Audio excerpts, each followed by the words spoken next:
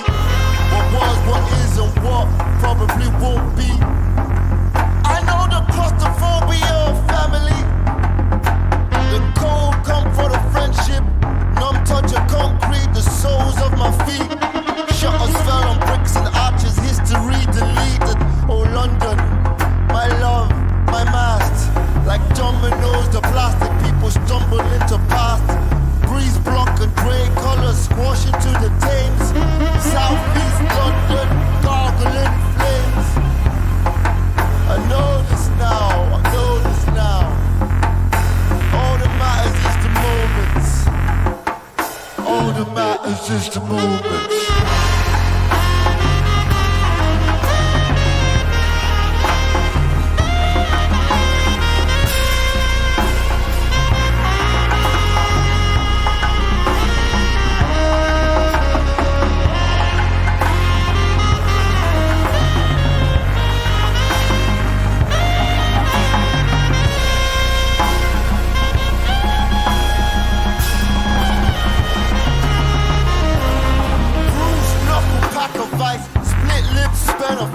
Russia blood stood in crowd, beach house playing loud, passing out in passing clouds. Long before they shut it down, that was stone cold, but we shone through the cracks still.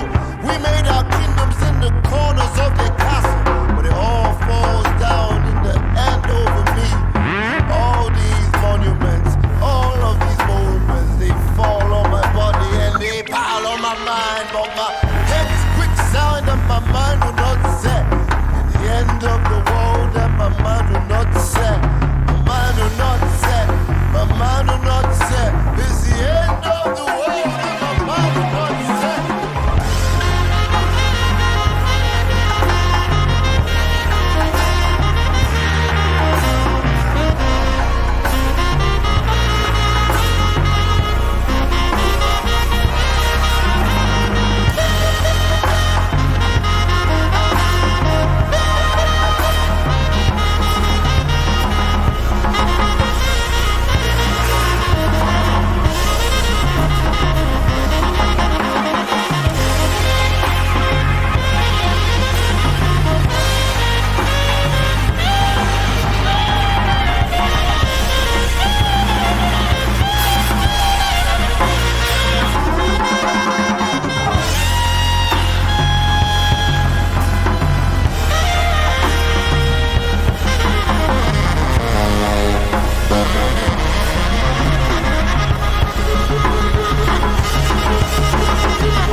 Right? They're an excellent band. I fucking love this band, really. Picked this up just this week. Not bad, eh? Sure know how to pick 'em. Listen, I've been doing this for a long time. I know where to look, you know? And I'm genuinely interested in a whole lot of things, so I don't really go wrong. So much more I could have played too. My God. Yeah, we got a whole list of songs, folks. Promise. I will keep you entertained at least for a while.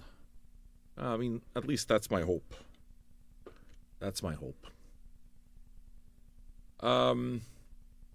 We have a new patron. The number hasn't changed because we lost a patron. Somebody didn't like me anymore, I guess. That's okay. But we got a new patron, so we still got to count that. I mean, you got to do it, right? It's got to be fair. That's my feel, at least. So, let me get this up. We're still... Oh, fuck, we're at 514. Yeah, 514, exactly the same amount. Let me get this up for you so that we can properly welcome you.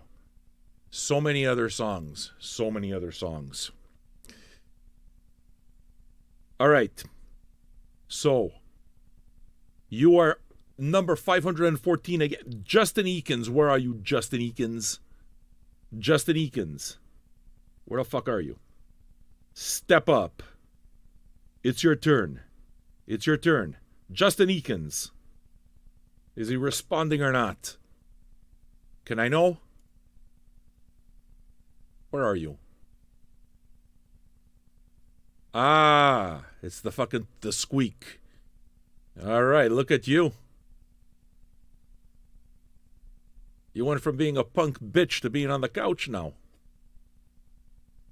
I guess it's worth supporting, isn't it? I'm glad. Welcome to the couch, man. We're happy to have you. Listen, I got things to say to you now, okay? I got things to say to you. What's his name? Fucking Josh Smith? What's his name? What the fuck was that guy's name? Justin Eakins. My favorite patron. Justin Eakins, you're my favorite patron for today, for now. For now. I gotta tell you, Justin, can I tell you something? Justin. I wanna dedicate this number. I wanna dedicate this number. Yes, you, Justin. You, sir, are patron 514. Never mind what I said to the other guy. Superior creature. Hello, superior creature. Bing bang, bing, diddle dit, dit. Leave everything to me. Dip your finger in olive oil and shove it up your ass. It's time for Ask Dr. Stupid. I can see your tip. Yeah, this is not going the way it should go right now. Things are not turning out well for me. Justin, you see the royal hello? You're going to be one of those guys who's going to leave a fucking negative feedback after, right? Oh, I couldn't stand him fucking asking for patronage all the time. It got so tiring. Oh, he talks too much. Oh, he doesn't talk enough. Oh, he plays shitty music. Fuck off. If you don't like my music, go home and play your own. You're on my couch, bitch. Sit down. If you want one of your songs, you know I'm here. I'm not taking requests today. I'm done with the requests today. But if you got your heart set on a song, you know what to do. And where else are you going to get a fucking lava lamp that changes every 20 minutes? It's like having a new stripper come on. You know, like they do 3 songs? La belle, la sexy. La belle, la ravissante, Gisèle.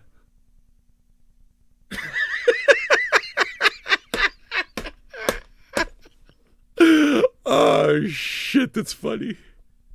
Seriously, every time we change the fucking lava lamp, it's like a new stripper came on the stage. They do 3 songs.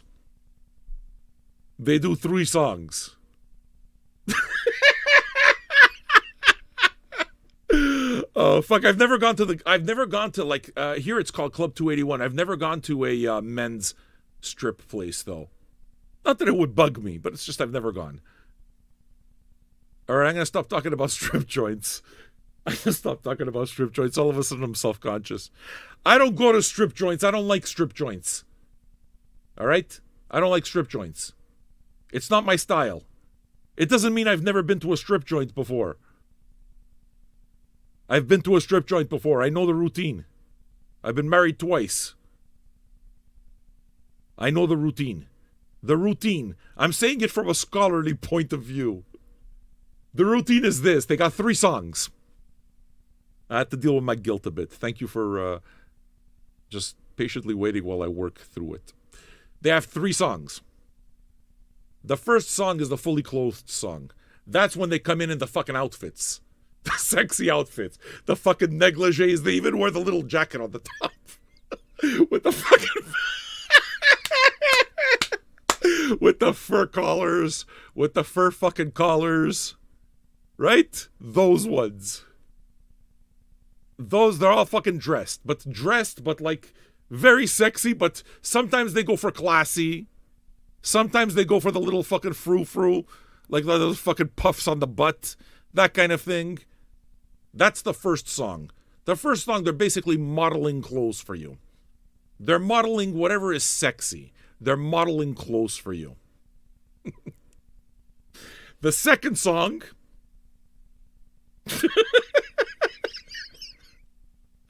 The second song is when they start taking the costume off for you, a bit at a time. They draw that shit out. If you expect that bra to come off immediately, it doesn't work that way. That song, you gotta fucking start throwing your shit on the stage. You understand? That's when it is that they slowly start undressing themselves. You start throwing the shit on the stage. What? I watch movies. The third song, depending on what province you live in or what state you live in, oh, the things you see, the things you see sometimes are very amazing. They're very fucking amazing. They're very, I've seen things. I've seen things. I'm just saying I've seen things. I've seen things. What? What? This is my youth. My youth. It's my youth. What? I gotta feel guilty? Some of those women went out to become very successful doctors. I think sex care workers are fucking awesome. How's that? It's not for me. It doesn't mean I've never been in a strip joint, though. I have. So what I'm telling you is all of this combined with the movies I watch. The parts that are real and the parts that are not real, you get to figure it out. Theater of the mind.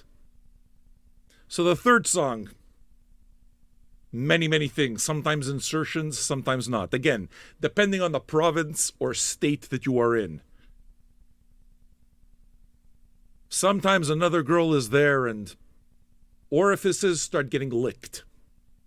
Sometimes. Sometimes they fuck around with the oil. The oil party. The oil. There's that. Or the other times they put on the blanket on the floor, you know, to make it seem, look, it's nice and cozy over here.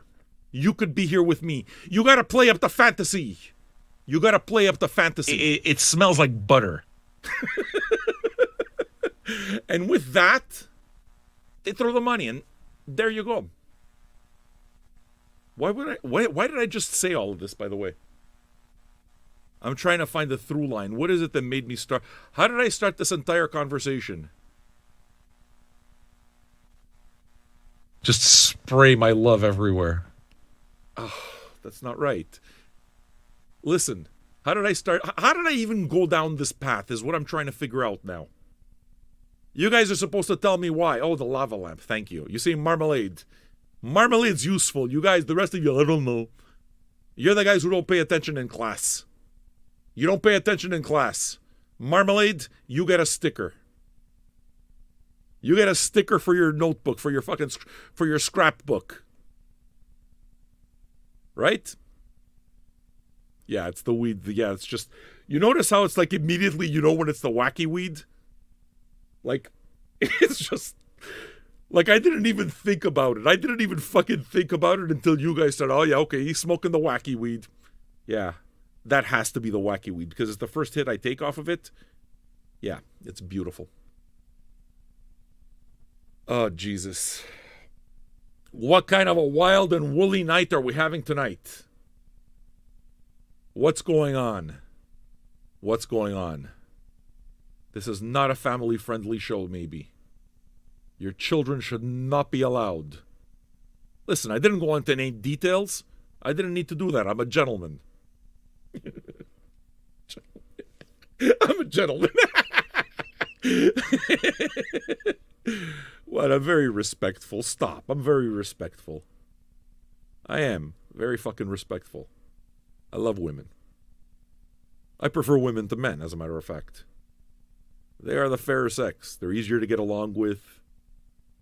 Well, it depends. No, maybe I might want to walk that one back a little bit. But yeah, I like the ladies.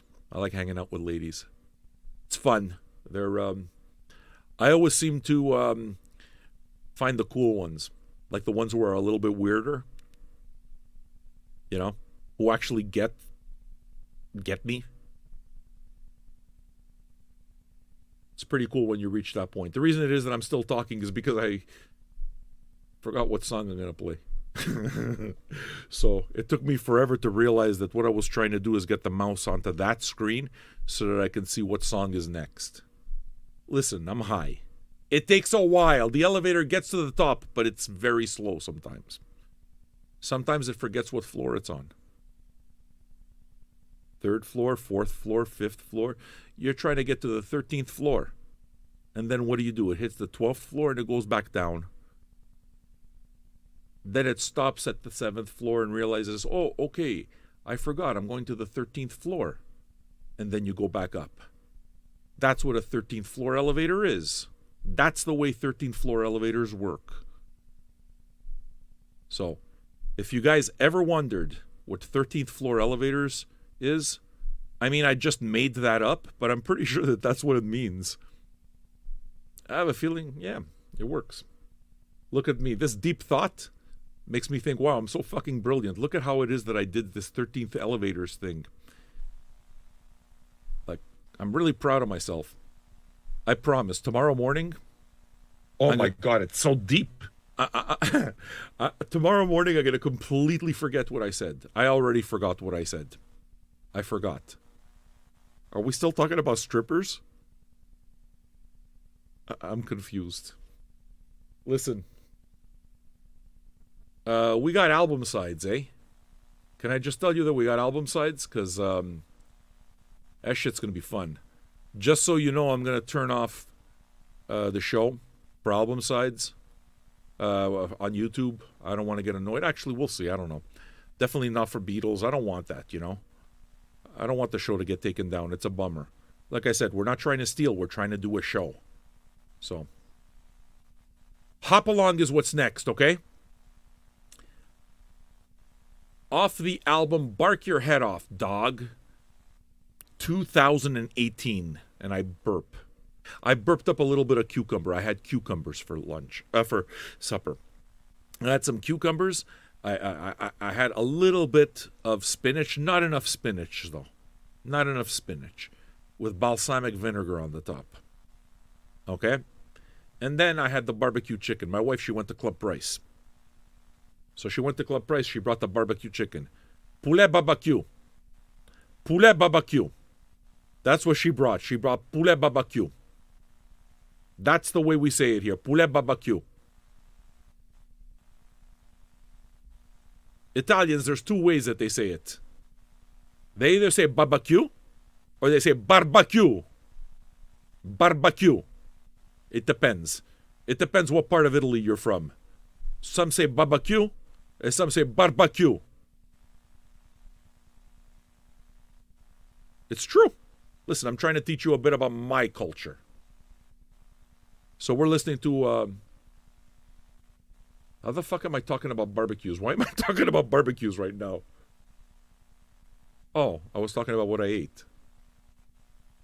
Okay. Here's Hop Along. I think I'm done. The song is called What the Writer Meant. Peace and love to you too. I gotta go to the bathroom now.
Yeah, sorry. Had to rock a piss, man. That's the way it goes, you know? I don't worry about being professional. If I don't make it in time, well, then you hear a little bit of the next song, or you listen to the entire song, or something like that. I'm not so worried. Are you? See, that's one difference between me and terrestrial radio and pirate radio, or pretty much any radio. I'm very comfortable with all that stuff because, like I said, man, more than anything else, what I'm doing is I'm just turning on the camera and hanging out with you for a few hours, listening to tunes, making jokes, fucking around. You know, it's what we do. Folks, we got 3 complete album sides to play. And, like, one basically is side 1 and side 2 of Revolver, the Beatles. We're going to listen to the entire thing. Now, that's what I call doing it right. That's the way it should be listened to. So Candles are definitely coming out tonight. I'm going to burn a little bit of that wood there. What's it called? What's that wood called? Palo Alto wood. Palo Salto. The salty wood. That one.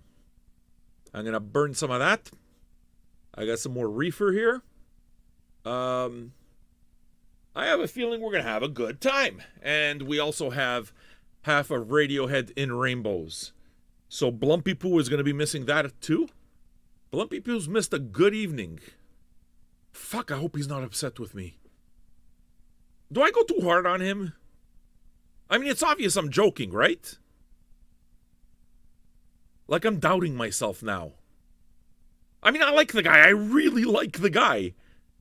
I'm not trying to offend him. But I'm a good ball. Like, I'm a really good ball buster. Like, I'm good at this, you know?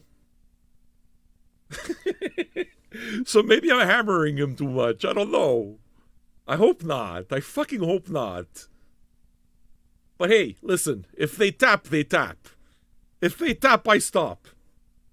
I stop. You know? Fucking Brooke tapped. I stopped. But he tapped. I mean, I'm not trying to hurt anybody's feelings. We're just having fun. This is what the way guys have fun. We bust balls. I mean, does any of what I say come off as mean-spirited? Even though I did, honey? even though I did say that his version of Halloween was bobbing for testicles. Oh, fuck. Some of the shit I say. Why do I say these things? Game, set, match. Oh, it's awesome. Yeah, I fucking went on about game, set, match like just way too long. Yeah, but dude, I mean, if you watch fucking Family Guy, if you understand it, if you understand Kaufman, you understand it. And if you don't, then what do you want me to tell you? You're supposed to go on about it forever. He has to love it. Fuck, he has to. I'd be so fucking bummed if he told me to stop. But even if he wanted me to stop, you guys are going to put pressure on him. It's like, just, please, let him keep hammering you.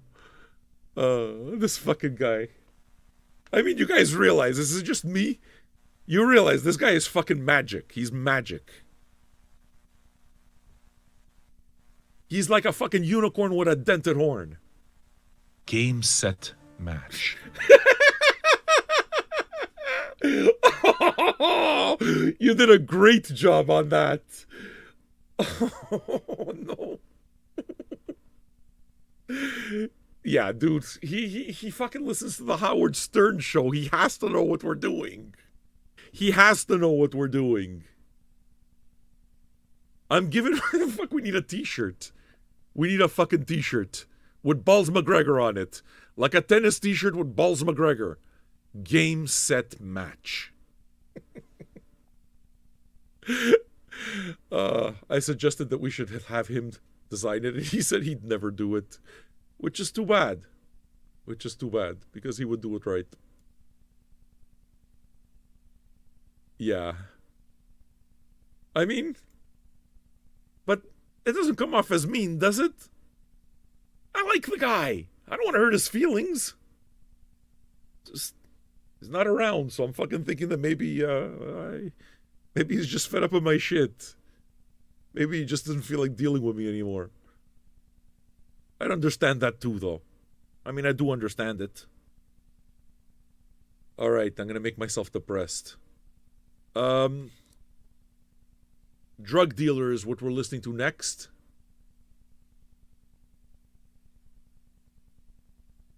What are we saying over here? Sorry, I'm trying to read the messages. I bet if you adjust your bottom banner so it didn't quite fit, you would yeah. That dude spots everything. He's, like I said, he's a fucking unicorn. I like being surrounded by unicorns, man. It makes life really fucking interesting. Janice, queen bitch.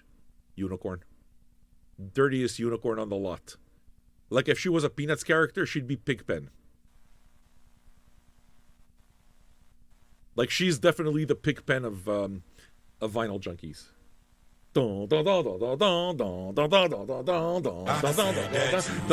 Right? Pigpen's the only one, a fucking cloud of dust. That's Janice. Queen bitch. You know how she became queen bitch? Trailer parks. You don't fuck with a junkyard dog. That's what I gotta tell you. You don't fuck with a junkyard dog. I like junkyard dogs. I get it. I should play a song, shouldn't I? Yeah, Drug Dealer. Can I freak you out for a second? Two of the only Christmas albums I ever really wanted, like they're a classic type of thing, I don't have them. I don't have a copy of Phil Spector Christmas, which to me is an essential Christmas record. That's my favorite Christmas record. Tied with, I do not have a copy of A Charlie Brown Christmas. I know. No, nobody asked for Christmas. Nobody asked for Christmas. That's not what I'm trying to do here. But I don't have those records, and it's kind of like it's always been one of those things for years and years and years where it's like I said, and now I have a show, so I might have to pick those records up. I've never heard the Mariah Carey Christmas album, ever. I know how huge it is. I know that it's a very popular Christmas record, but I have not listened to the Mariah Carey Christmas record. Should I do it? Yeah, never. Old man listens to Mariah Carey Christmas album. I make a fucking grumpy Santa, I tell you that. Fucking degenerate Santa, fucking smoking a joint, fucking drinking Campari soda, and listening to Mariah Carey's Christmas album. Oh, for God's sake. Yeah.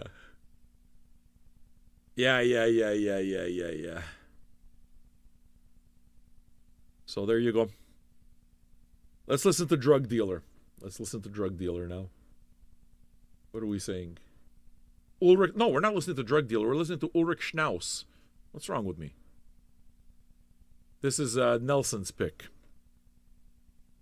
This year has been the year of Ulrich Schnaus for me, man. He wasn't on my radar at all until you guys put him on my radar. Actually, Gladdick put him on my radar. So, yeah, happy to be playing this one. It's from an album called A Strangely Isolated Place, released in 2003. The song is On My Own.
more hours nearly on YouTube. So you got an extra hour on YouTube. Yay, right? Did I do it right? I hope so. If you want to listen to the rest of the show, we still have album sides to do. We're going to play Revolver, both sides, A and D. As well as some more songs here. We got Radiohead and Rainbows coming up. And we got a few more singles. So this is where we chill out and we go a little deeper into the album experience and what it is to really be a vinyl junkie. And it's the part that copyright likes the least, but I think it's the part that I look forward to the most. So it kind of breaks my heart, you know. But things will change eventually. You got to set the road, you know. So yeah, listen. Twitch still moves on, all right? I've put the link up. See you on the other side, and if not, well, have a nice evening, and thanks for tuning in. I'll be here tomorrow if you will. Twitch, just hang on. We're not going anywhere. And